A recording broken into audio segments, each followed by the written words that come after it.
I am talking to Cush Ryder, who has one single out called Ride Me, and quite a single it is. I'm looking forward to talking about it. Hello, Cush. G'day, Sophie. How are you? And hello, everyone out there on the internet.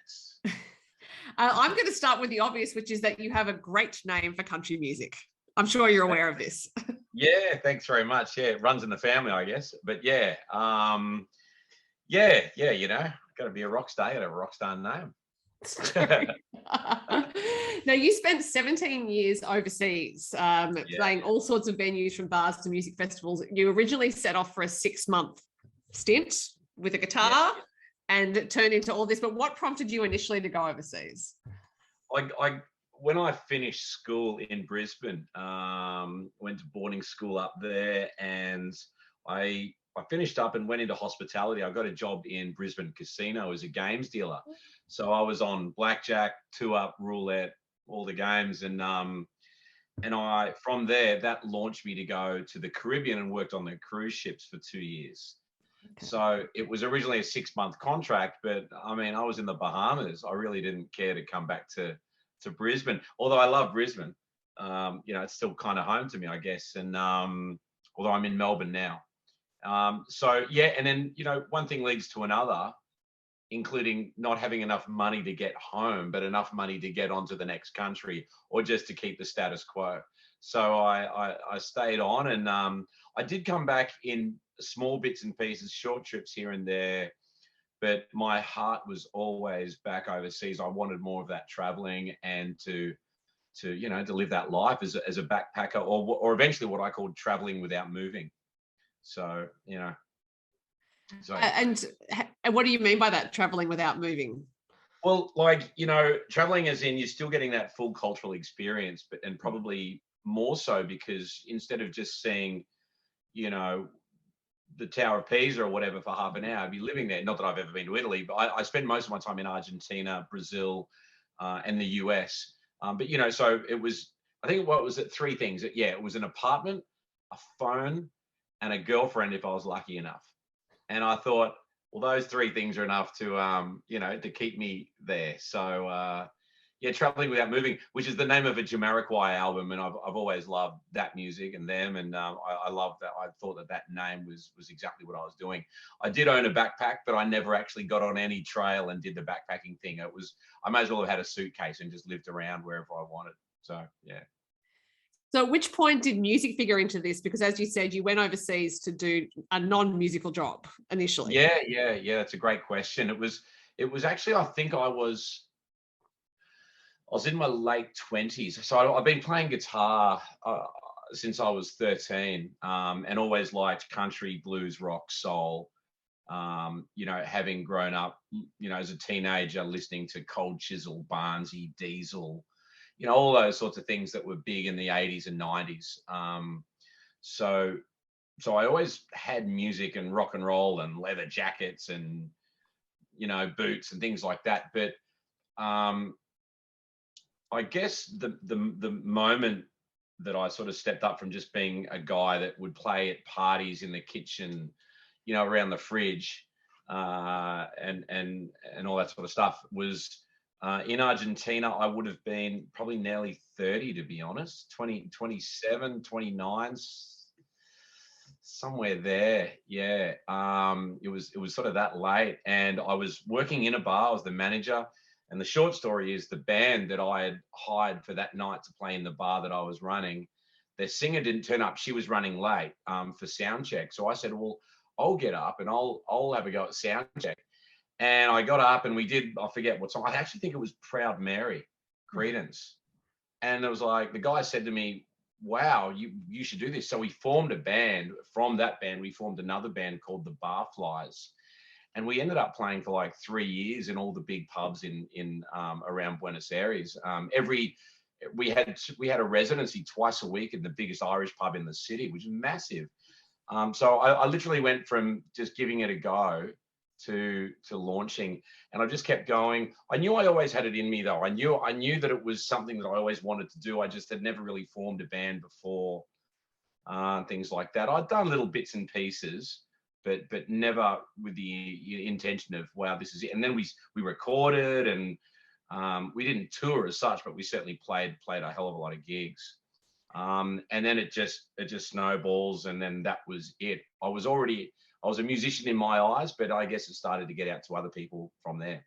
So it's interesting that you got up to do the sound check, and then you were performing with that band, because performing with a band is actually a skill. It's not something that most people can actually just get up and know how to do. So presumably you've done some singing in the shower or whatever to get to that point, because you've got to have a certain amount of volume and control and power if there's a band behind you, particularly if they are a loud one. Yeah, exactly. That's exactly what happened. In high school, I would get home and play air guitar. If I couldn't play a certain song, I would play air guitar in front of thousands of people in my bedroom. And that's how I started. And that is really where I learned that psyche of being able to play in front of a crowd. I mean, I was always a showman. I was a show off at school. Not that I was good at anything, but I was look at me, and I was the guitar rock guy at school, I suppose, but I certainly wasn't that good. But yeah, dancing around on my bed, and also just playing those images back in my mind, visualizing playing on a stage, and then I guess from there, thinking about it now, I guess the rest just came naturally.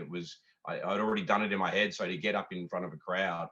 And then when I finished school and I turned 18, I would go and see bands play live at bars around Brisbane, and I would get up with them. And it was a natural sort of transgression to that, but it started from the dream, literally the dream. Because there are, well, I don't even think it's a theory anymore. I think there's evidence to show that as a musician, for example, if you're a pianist and you wanted to practice a piece of music, you can do it in your head, and it has the same effect on your brain as doing it at the piano. Like if you're looking at the music and going through it in your head. So it seems almost like you have proven this theory. You were practicing for this moment exactly. out loud in your bedroom.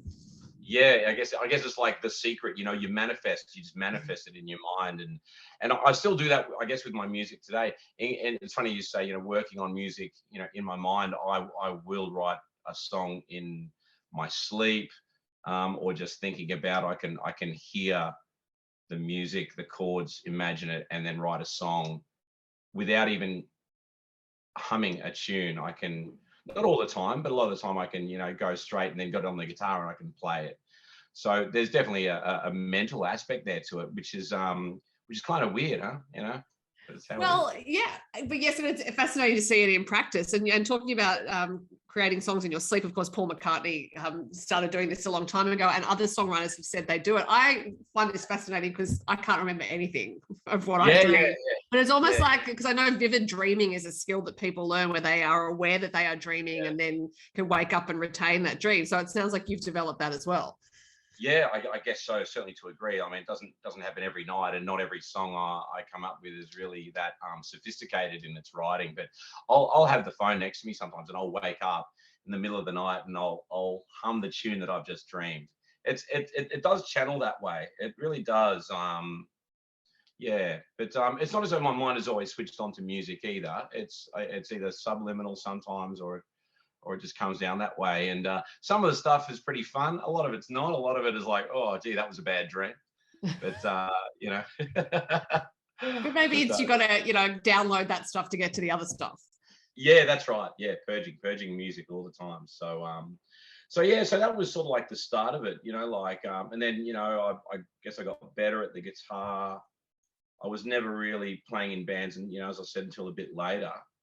But then it just all came at once, and that was what I did. And people started to pay me to do it, and I was like, well, even better now. So yeah. Do you consider yourself a singer first and foremost over a guitarist, or do you consider yourself a performer first and foremost, and the guitar is part of that? Yeah, I guess option B there, performer. I hold my own on guitar. I can play a few chords and do a few things. I'm certainly no virtuoso, either singing either. With country rock singing, I think it's not. Yeah, you've got to be able to sing, of course, and I hope I can.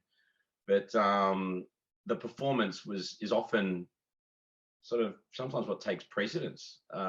People love a good show. Mhm. And if you hit the odd bung note, and then I've got other musicians on stage, which hopefully will make me look good. So I don't have to worry so much. But yeah, so no, definitely not a vocalist first though, although that I have developed a voice over the years and worked on it. Self-taught. The way I learned to sing, I used to live on the Gold Coast. I came back to the Gold Coast for a little bit, and I had this old little car, but it had a good stereo system. So I would go out for drives, wind up the windows, and sing whatever was on the radio or in the CD player or the cassette player. And I would never really know how I went. I just sort of, winged it, I guess, there. But it was pretty cool. So, thanks to Jimmy Barnes and doing laps of Surfers Paradise, I learned to sing. Well, Barnesy has a big range, so that's a good person to sing along to if you're practicing. Now, when you were overseas, did you have other? Because you mentioned you played at the Irish pub in town, and there were other places you were playing. Did you have a favourite venue to play? Yeah, well, it would have been that one that comes to mind would be the Kilkenny Irish pub. It was always full. It was it wasn't the first Irish pub in the city, but it became very trendy. So every night of the week, and it was right in downtown Buenos Aires. So it was always full. And yeah, I had hair then. I had longish sort of hair, and I wore leather pants and things like that, and it worked. And it was all in English. We just did, so we did all the big classics, AC/DC, Oasis, all of those big hits, Queen. And that would have been my favorite place. I did move around a lot in Argentina. I lived in sort of 3 different cities. One which was called Mendoza, and that was really good too. I got to play a few festivals there. Played at the big theater in the center of town with my band. It was a lot of fun. So any venue is a good venue, really. But I'd say that probably where I cut my teeth would be the Kilkenny Irish pub in Buenos Aires, which is still there to this day. And there's some old videos floating around of those gigs, and they were pretty wild gigs. Well, I'd say, yes, that audience could get pretty rowdy. So it's a good way to test your power, singing in front of a band, in front of a noisy audience. Yeah. No, it was a lot of fun. And the advantage to that was if I forgot a lyric or if I didn't quite know the lyrics to a song, it didn't really matter. It was all in English, and who was anyone in the crowd really to judge? Obviously, it was full of gringos and tourists.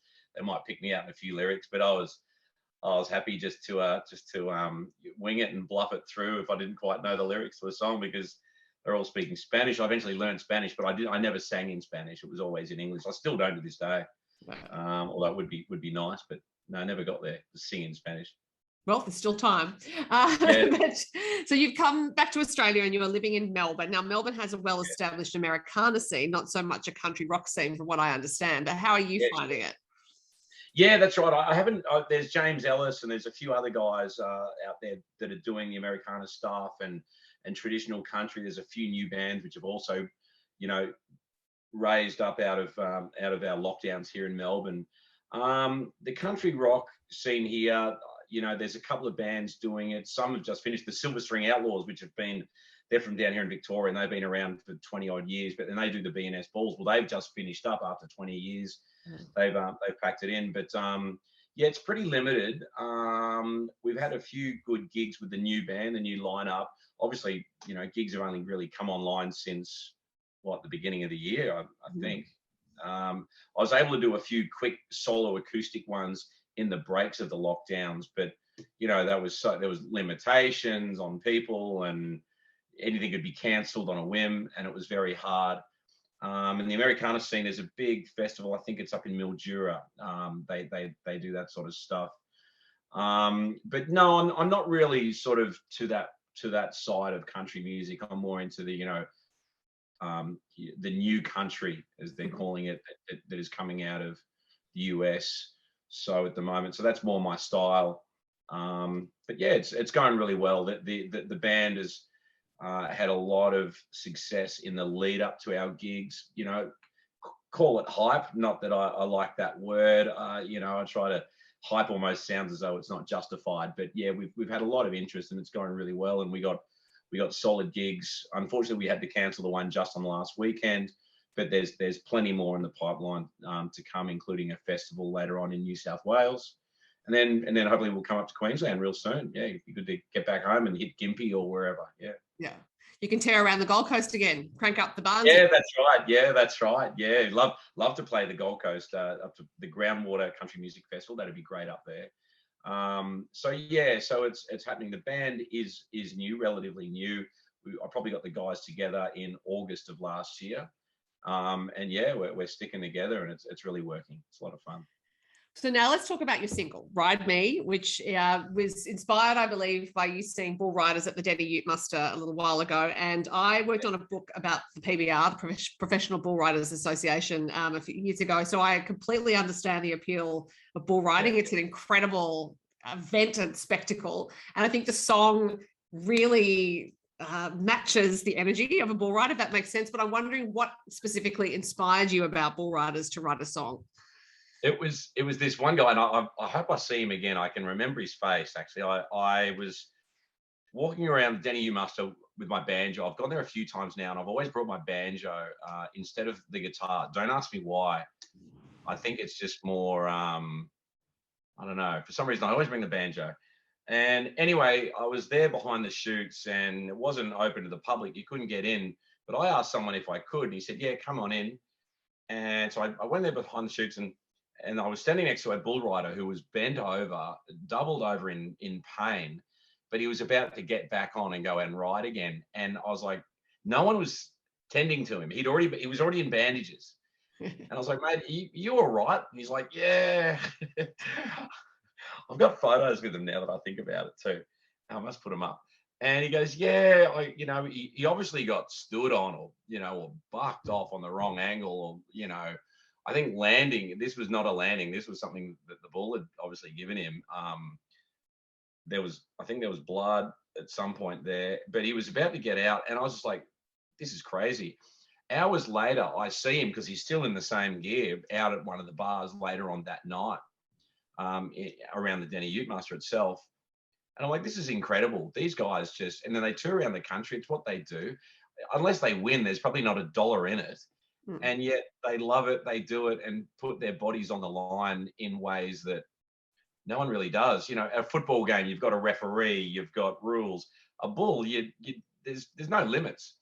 Not to me anyway. So I wrote the song. I'd already had a bit of a riff, and I started coming up with this riff on the banjo while I was there, and I just started putting some lyrics down.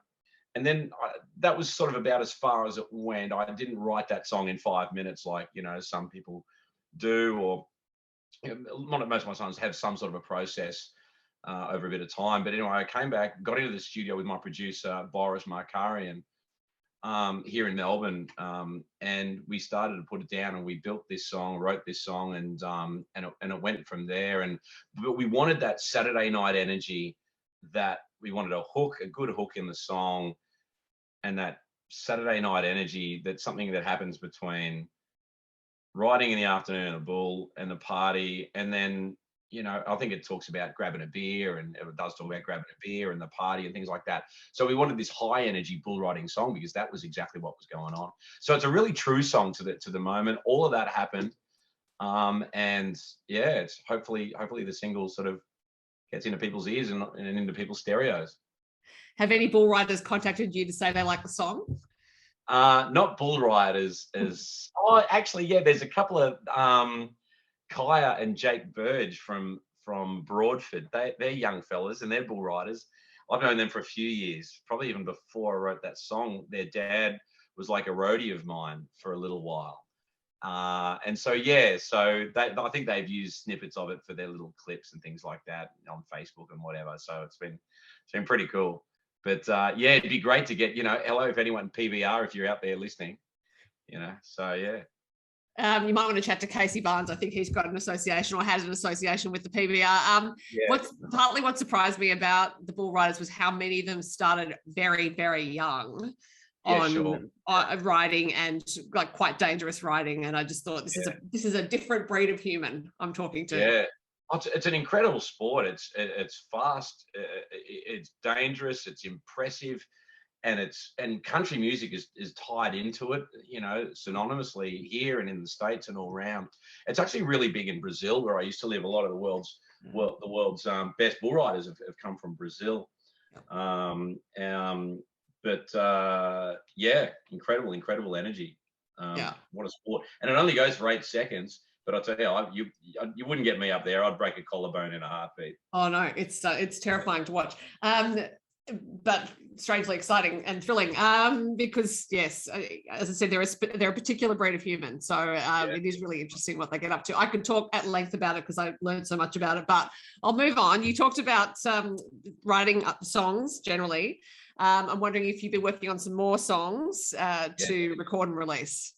Yeah, definitely. We're in the studio right now. In fact, I'm back in there tomorrow night with Tyrone Giorgio, who's my drummer, and we're writing some songs together as a band. I pretty much come in and I'll have an idea, and then we'll work with it in the band. Sometimes I'll write the song, let's call it start to finish, but then there's contribution in the rehearsal room and in the studio as to sort of how it'll end up. Obviously, I'll let the boys do their job with their instruments, and we put it together. They've got ideas as well, and we just build it and make it better. So we're recording 4 songs at the moment, one which I'm still yet to finish. So our next single, I believe, is going to be a song called Down and Dirty. Mm-hmm. Which is kind of like it's going to be the hopefully the big brother of Ride Me. It's definitely in a similar vein.